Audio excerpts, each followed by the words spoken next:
बिस्मिल्लाहिर्रहमानिर्रहीम। अस्सलाम वालेकुम डियर स्टूडेंट्स, मैं हूं आपका बायोलॉजी इंस्ट्रक्टर उबैदुर रहमान बेग। बच्चों, लास्ट टाइम हम प्रीवियस एसएलओ कंप्लीट कर चुके हैं और आज हम नए एसएलओ में जो हमारा अगला नॉलेज है 1.5 वो कवर करेंगे। लेकिन नए एसएलओ को स्टार्ट करने से पहले मैं एक दफा आपको लास्ट एसएलओ की जहां हमने कंक्लूजन की थी वो रिवाइज कर देता हूं। हमने देखा था कि आपके पास जो क्लोरोफिल मॉलिक्यूल है ये लाइट एब्जॉर्ब करवा के फोटोसिंथेसिस में अपना रोल प्ले करता है और फोटोसिंथेसिस का प्रोसेस हो रहा है एक पिगमेंट में जिसे हम क्लोरोप्लास्ट कहते हैं। ये जो फोटोसिंथेसिस का प्रोसेस है ये दो स्टेप्स में होता है। पहला जो स्टेप है इसे हम लाइट डिपेंडेंट रिएक्शन बोलते हैं। इसके नाम से हमें पता लग रहा है कि इस रिएक्शन के लिए लाइट का होना जरूरी है। और यहां पे आप देखते हो कि क्लोरोफिल का मॉलिक्यूल डायरेक्टली इन्वॉल्व है। कैसे? ये वो मॉलिक्यूल है जो सनलाइट को एब्जॉर्ब करेगा और उसे केमिकल एनर्जी में कन्वर्ट करेगा। अब जब मैं ये बात कह रहा हूं कि केमिकल एनर्जी में कन्वर्ट करेगा तो उससे मुराद ये है कि सनलाइट की एनर्जी को केमिकल बॉन्ड्स में स्टोर कर दिया जाएगा और वो बॉन्ड्स बन रहे होंगे जब आपके पास कोई मॉलिक्यूल बन रहा है। और यहां पे आपके पास लाइट डिपेंडेंट रिएक्शन में जो दो मॉलिक्यूल बन रहे हैं वो एटीपी और NADPH है। ये जो मॉलिक्यूल्स बनते हैं इनमें जब नया बॉन्ड बनता है तो हम देखते हैं कि वो केमिकल एनर्जी स्टोर की जाती है। ये वो एनर्जी है जिसे आगे सेल यूज करेगा। तो हमारे पास पहले स्टेप में फोटोसिंथेसिस में ये दो केमिकल्स बने हैं। डायरेक्ट ग्लूकोज नहीं बनी, ग्लूकोज बनती है सेकंड स्टेप के अंदर। और वो जो आपके पास सेकंड स्टेप होता है इसे आप कहते हो लाइट इंडिपेंडेंट रिएक्शंस, जिन्हें हम साइंटिफिकली केल्विन साइकिल बोल देते हैं। नाम से हमें क्लियर हो रहा है इंडिपेंडेंट है लाइट का, मतलब यहां डायरेक्ट लाइट का होना जरूरी नहीं है। इस रिएक्शन के लिए एटीपी और NADPH चाहिए जो कि पिछले रिएक्शन में बन चुके हैं। ये दो केमिकल्स हैं तो ये वाला रिएक्शन हो जाएगा। और इस दौरान क्या होगा कि आपके पास कार्बन डाइऑक्साइड को पानी से रिएक्ट करवा के ग्लूकोज में कन्वर्ट कर दिया जाएगा। तो ये जो रिएक्शन है इसे हम लाइट इंडिपेंडेंट रिएक्शन कहते हैं। इन दोनों को कलेक्टिवली हम फोटोसिंथेसिस का नाम दे रहे होते हैं। ठीक है, तो लास्ट हमने अपना नॉलेज यहां कंक्लूड किया था। अब हम 1.5 नॉलेज पढ़ेंगे। नेक्स्ट स्लाइड पे हैं। एसएलओ की हमसे डिमांड है कि जो दो तरह के सेल्स हैं, प्रोकैरियोटिक सेल्स और यूकैरियोटिक सेल्स, इनमें हम डिफरेंशिएट करें। प्रोकैरियोटिक और यूकैरियोटिक सेल का बेसिक डिफरेंस क्या है? आई थिंक हम इस पे पहले बात कर चुके हैं।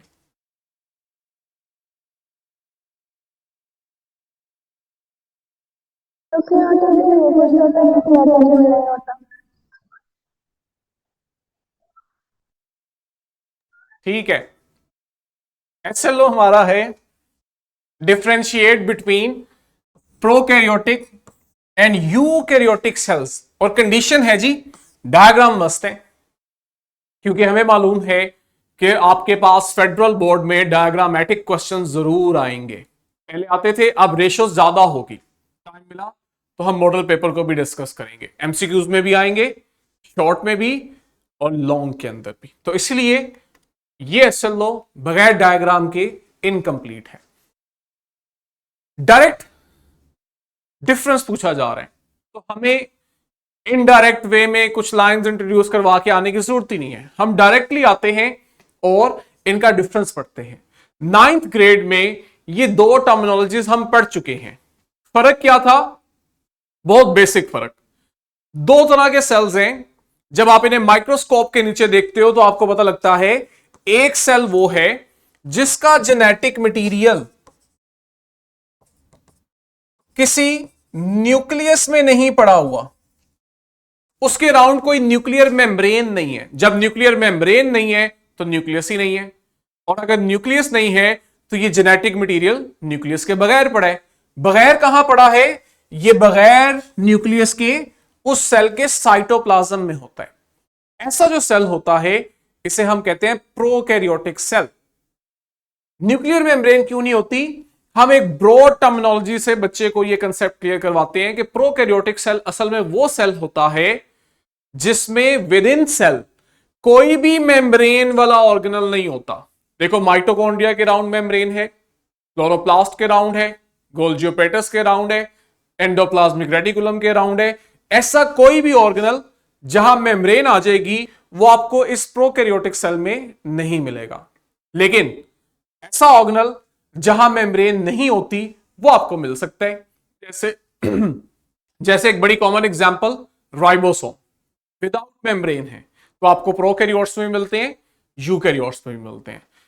यूकैरियोट्स इसके मुकाबिल हम कहते हैं ये आपके पास वो ऑर्गेनल्स हैं जहां सेल में मेम्ब्रेन बाउंडेड ऑर्गेनल्स होते हैं। अब चूंकि मेम्ब्रेन बाउंडेड ऑर्गेनल्स होते हैं तो इसलिए हम कहते हैं इसमें ऑब्वियस सी बात है न्यूक्लियस भी होता है। और अगर न्यूक्लियस होता है तो हम फिर कह देते हैं कि प्रोकैरियोट की निस्बत इन सेल्स का जो जेनेटिक मटेरियल है वो न्यूक्लियस के अंदर होते हैं। तो ये आपको 9th में इस तरह से बेसिकली ये कंसेप्ट इंट्रोड्यूस करवाया गया था। डिफरेंस देखें तो आपके पास न्यूक्लियस से हम स्टार्ट करेंगे कि आपके जो प्रोकैरियोटिक सेल्स हैं दे लैक न्यूक्लियस, इसलिए आप इन्हें प्रोकैरियोटिक सेल बोलोगे। यूकैरियोटिक सेल्स में क्या है, they contain a large well defined nucleus. Properly आप देखोगे कि उस न्यूक्लियस की मेम्ब्रेन होगी और उसका अपने कंपोनेंट्स होंगे जो भी हमने पिछले एसएलओ में कवर किए हैं। इन सेल्स को हम यूकैरियोटिक सेल का नाम देते हैं। जिन ऑर्गेनिज्म में प्रोकैरियोटिक सेल्स होते हैं उन ऑर्गेनिजम्स को प्रोकैरियोट्स, और जिनमें यूकैरियोटिक सेल्स होते हैं इन्हें हम यूकैरियोट्स का नाम देते हैं।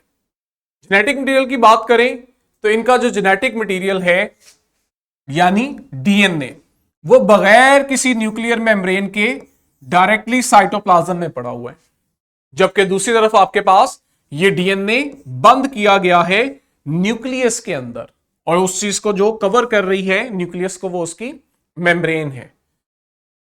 अब जो मेम्ब्रेन बाउंडेड ऑर्गेनल्स हैं ऑब्वियस सी बात है यहां पे एब्सेंट है प्रोकैरियोट्स में, लेकिन यूकैरियोटिक सेल का ये फीचर है जो इसे नुमाया कर रहा है। दोनों में राइबोसोम्स हैं, क्योंकि राइबोसोम्स के अराउंड मेम्ब्रेन नहीं होती, लेकिन साइज का डिफरेंस आता है। इनके जो राइबोसोम्स हैं वो स्मॉल हैं, तो हम कहते हैं प्रोकैरियोटिक सेल में जो राइबोसोम्स है वो 70s यूनिट के होते हैं, और जो आपके पास यूकैरियोटिक सेल्स हैं इनमें 80s के राइबोसोम्स होते हैं। सेल वॉल, अब सेल वॉल एक ऐसा कंपोनेंट है, अगर आपको याद हो हमने डिटेल प्लांट में पढ़ा था, लेकिन वहां मैंने बताया था कि ये बैक्टीरिया और फंजाई में भी होते हैं। अब बैक्टीरिया जो है वो प्रोकैरियोटिक सेल की एग्जांपल है, तो अगर हम बैक्टीरिया की सेल वॉल देखें जो कि प्रोकैरियोटिक सेल है, तो हमने पढ़ा था कि ये असल में पेप्टाइडोग्लाइकन की बनी हुई है। पेप्टाइडोग्लाइकन क्या चीज है, पेप्टाइडोग्लाइकन असल में आपके पास short chains of amino acids हैं जो कि कोवलेंटली बॉन्डेड है पॉलीसेकेराइड चेन्स के साथ। ठीक है, आपके पास पॉलीसेकेराइड चेन्स हैं जिनके साथ अमाइनो एसिड की शॉर्ट चेन्स अटैच की हुई हैं। इस स्ट्रक्चर को हम पेप्टाइडोग्लाइकन कह रहे हैं जो कि प्रोकैरियोटिक सेल की सेल वॉल बनाता है। इसी का दूसरा नाम, ये बड़ा इंपॉर्टेंट एमसीक्यूज है, इसे हम म्यूरेन भी बोलते हैं। जबकि आप दूसरी तरफ आओ तो यूकैरियोटिक सेल में स्पेशली प्लांट्स की बात करें तो हमने देखा था इनकी सेल वॉल में डिफरेंट कंपोनेंट्स थे, लेकिन जो सबसे मेन कंपोनेंट है ये सेलुलोज कहलाता है, और फंजाई में काइटन होती है। तो सेल वॉल दोनों जगह, लेकिन कंपोजिशन का फर्क है। सेल डिवीजन, जब 1 से 2 सेल बन रहे हैं रिप्रोडक्शन के दौरान, कैसे होती है, यहां हम कहते हैं प्रोकैरियोटिक सेल में बाइनरी फिशन है। बाइनरी फिशन क्या होती है, यहां हम देखते हैं कि एक सेल सिंपली डिवाइड कर जाता है। ठीक है, सिंपली डिवाइड करने से मुराद है कि उस तरह माइटोसिस में जिस तरह हम देख रहे थे स्टेजेस थी, स्टेप बाय स्टेप काम हो रहा था, यहां वो कंप्लेक्सिटी नहीं है। और सबसे इंपॉर्टेंट पॉइंट जो बाइनरी फिशन को माइटोसिस और मियोसिस से डिफरेंशिएट करता है, बच्चों ये आपने याद रखना है, ये वो पॉइंट्स होते हैं जो आपकी कंसेप्चुअल क्लैरिटी क्लियर करते हैं कि आपको बेसिक डिफरेंस मालूम है कि नहीं। जो बाइनरी फिशन होती है इसमें असल में माइटोटिक ऑपरेटस नहीं बनता। हमें याद है माइटोटिक ऑपरेटस की टर्म हमने पढ़ी थी और मैंने बताया था कि इसमें जो सबसे इंपॉर्टेंट कंपोनेंट था वो स्पिंडल फाइबर्स थे, जो क्रोमोसोम्स के साथ अटैच होकर क्रोमोसोम्स को एक दूसरे से अलग करते हैं। वो जो स्पिंडल फाइबर्स है ना, बाइनरी फिशन में वो नहीं होते। क्यों? क्योंकि यहां इतने ज्यादा क्रोमोसोम्स ही नहीं होते, वो कंप्लेक्सिटी नहीं है। ह्यूमन सेल्स में हमने देखा था 46 क्रोमोसोम्स थे, तो उनको अरेंज करना, अरेंज करने के बाद डिवाइड करना, ये कंप्लेक्स फिनोमेना है। प्रोकैरियोटिक सेल जो है ही एक न्यूक्लियस, सॉरी एक क्रोमोसोम, न्यूक्लियस एब्सेंट होता है। वो जो एक क्रोमोसोम है, डीएनए है, उसमें क्या कंप्लेक्सिटी है कि आपको उसके लिए स्पिंडल फाइबर्स का होना जरूरी है। लेकिन माइटोसिस मियोसिस में आप देखते हो प्रॉपर माइटोटिक ऑपरेटर्स होता है, स्पिंडल फाइबर्स बनते हैं। ये एक एडवांस प्रोसेस है जो हमें यूकैरियोटिक सेल में मिलता है। न्यूक्लियोलस, न्यूक्लियोलस आपके पास न्यूक्लियस के अंदर एक थिक रीजन था। तो जब न्यूक्लियस ही नहीं है तो ऑब्वियस सी बात है यहां न्यूक्लियोलस भी नहीं है, और वहां पे न्यूक्लियोलस है। आइमा को याद है न्यूक्लियोलस का फंक्शन क्या था?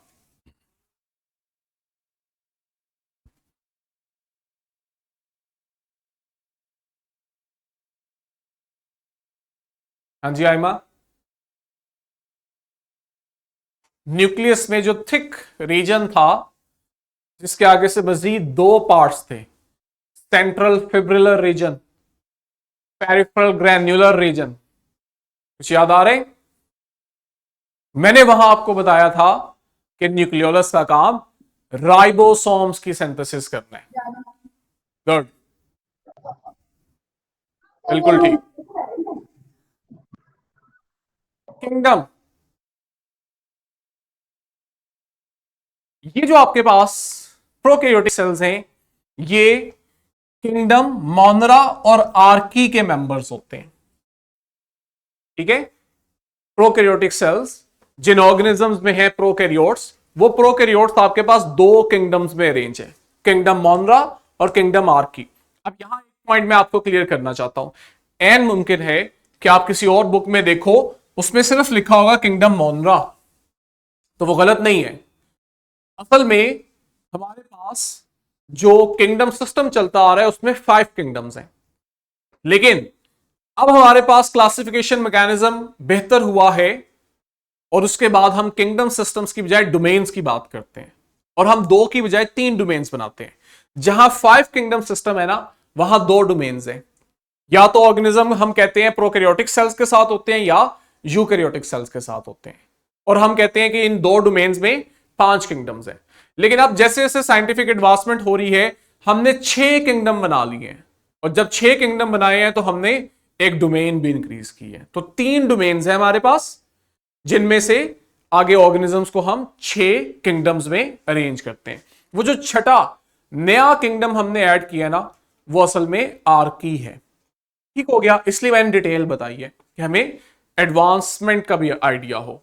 तो आपके पास जो प्रोकैरियोटिक सेल्स हैं, ये मोनरा और किंगडम आर्की के मेंबर्स होते हैं, प्रोकैरियोट्स। और यहां अगर हम देखें, जो यूकैरियोट्स हैं, ये आपके पास प्रोटिस्टा, फंजाई, प्लांटी और एनिमेलिया, ये इन 4 इंपॉर्टेंट किंगडम्स के मेंबर्स हैं, जिनमें आगे यूकैरियोटिक सेल्स हैं। Cholesterol, very important difference. अगर याद हो, सेल मेम्ब्रेन पढ़ते वक्त मैंने आप लोगों को बताया था कि उसमें जो फ्लूइडिटी थी, जिसकी वजह से एक्सचेंज ऑफ मटेरियल हो रहा होता है, सेल मेम्ब्रेन की स्टेबिलिटी होती है, उस फ्लूइडिटी में हमने डिटेल से देखा था कि कोलेस्ट्रॉल का रोल था। अब वो कोलेस्ट्रॉल जो हम पढ़ रहे थे वहां पे, वो आपके पास यूकैरियोटिक सेल्स की एग्जांपल थी। तो जो यूकैरियोटिक सेल है उसकी सेल मेम्ब्रेन में कोलेस्ट्रॉल होता है, जबकि जो प्रोकैरियोटिक सेल है इसकी सेल मेम्ब्रेन में कोलेस्ट्रॉल नहीं होता। आगे आपके पास है जी रिप्रोडक्शन। इनमें जो रिप्रोडक्शन का मेथड है उसे कॉन्जुगेशन कहते हैं। हम पढ़ेंगे जब हम किंगडम मोनरा पढ़ रहे होंगे कि कॉन्जुगेशन के दौरान किस तरह से 2 बैक्टीरिया में एक्सचेंज ऑफ जेनेटिक मटेरियल होता है। और अगर हम यूकैरियोट्स की बात करें तो यहां आप देखते हो सेक्सुअल रिप्रोडक्शन होती है, जिसमें गैमीट्स बनते हैं, और इन गैमीट्स के थ्रू रिप्रोडक्शन होती है। जब ये गैमीट्स मिलते हैं फर्टिलाइजेशन के दौरान, तो दोबारा से आपके पास डिप्लॉयड सेल बनता है, जिसे हम जाइगोट कहते हैं, और वो ग्रो करके नया ऑर्गेनिज्म बना देते हैं। लास्ट पे हमारे पास एग्जाम्पल्स हैं। एग्जाम्पल भी इंपॉर्टेंट कंपोनेंट होते हैं डिफरेंस का। आपको अगर शॉर्ट क्वेश्चन आए तो हमेशा याद रखना, डिफरेंस वाले शॉर्ट क्वेश्चन में ज्यादा बेहतर होता है कि आप बाकी पॉइंट्स एलैबोरेट करके एंड पे एग्जाम्पल्स को लिखते हो, शुरू में नहीं लिखते या इन बिटवीन। बैक्टीरिया है, ब्लू ग्रीन एल्जी है और आर्की बैक्टीरिया है। ये एग्जाम्पल है प्रोकैरियोटिक सेल की। और दूसरी तरफ आपके पास बाकी तमाम जानदार एल्जी है, प्रोटोजोआ है, फंजाई, प्लांट्स और एनिमल्स। लास्ट पे जी इनकी डायग्राम है जो हमारे एसएलओ की असल डिमांड थी। डायग्राम को अगर हम जूम करें तो आप लोग देखोगे कि मैं डायग्राम पहले आपको बता चुका हूं। प्रोकैरियोटिक सेल में genetic material without nucleus direct cytoplasm में है। बाकी आप देख सकते हो कि उसके अंदर जो एक्स्ट्रा मटेरियल, एक्स्ट्रा कंपोनेंट्स हैं, उनमें राइबोसोम्स है, प्लाज्मा मेम्ब्रेन है, एक एडिशनल क्रोमोसोम होता है जिसे हम प्लाज्मिड कहते हैं।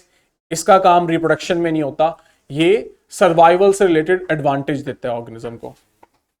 दूसरी तरफ आपके पास यूकैरियोटिक सेल है जहां पे प्रॉपर आपको न्यूक्लियस मिल रहा है और न्यूक्लियस के साथ बहुत ही इंपॉर्टेंट मेम्ब्रेन बाउंडेड ऑर्गेनल्स मिल रहे हैं। ठीक हो गया, जिसमें एडवांसमेंट और कॉम्प्लेक्सिटी भी ज्यादा है। ये हमारे एसएलओ की डिमांड थी। आपको इस एसएलओ के साथ वर्कशीट और क्वेश्चन बैंक प्रोवाइड किया जाएगा जहां आपने इसकी प्रैक्टिस करनी है ताकि आपको एग्जाम में इसका फायदा हो सके। नेक्स्ट वीडियो में हम बच्चों अगले एसएलओ के साथ मिलते हैं, तब तक के लिए अल्लाह हाफिज।